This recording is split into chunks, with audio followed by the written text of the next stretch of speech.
I was looking forward to it. He was forging a sword for Sir Radzig. The sword was taking shape when Sir Radzig himself came to have a look at it. Vad fan hände? He praised Father's work and said that with his smithing skills, he could easily make a living in Prague or Vienna. You don't say. But Sigismund's horde was already on the horizon, ready to attack the town.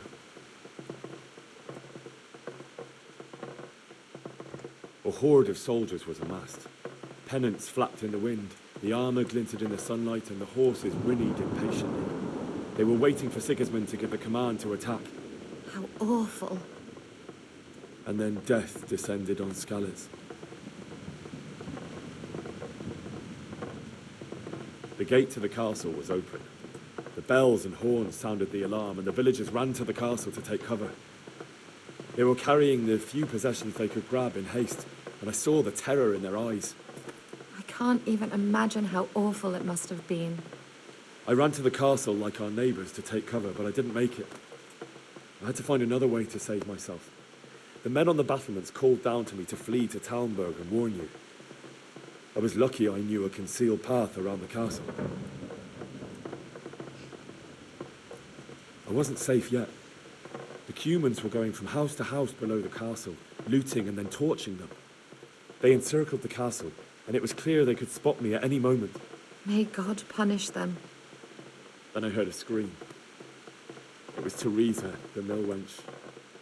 She'd been caught by a gang of Cuman savages who planned to violate her.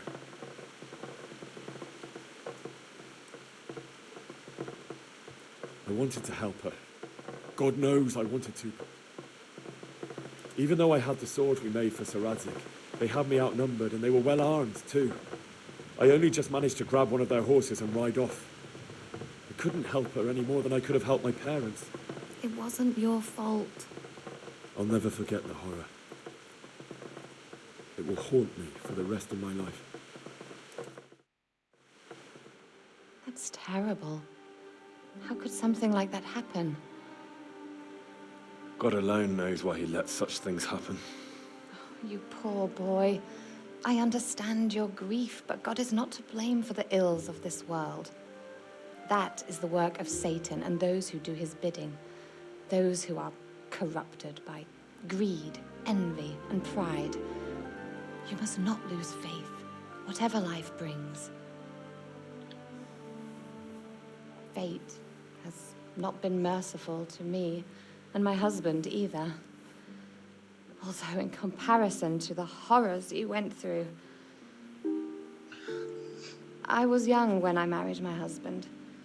It was my father's wish. Divish was a lot older than I, but a woman must bear her lot. Shortly after our marriage, before I even got a look at Talmberg, the castle was stormed and my husband was imprisoned. Really?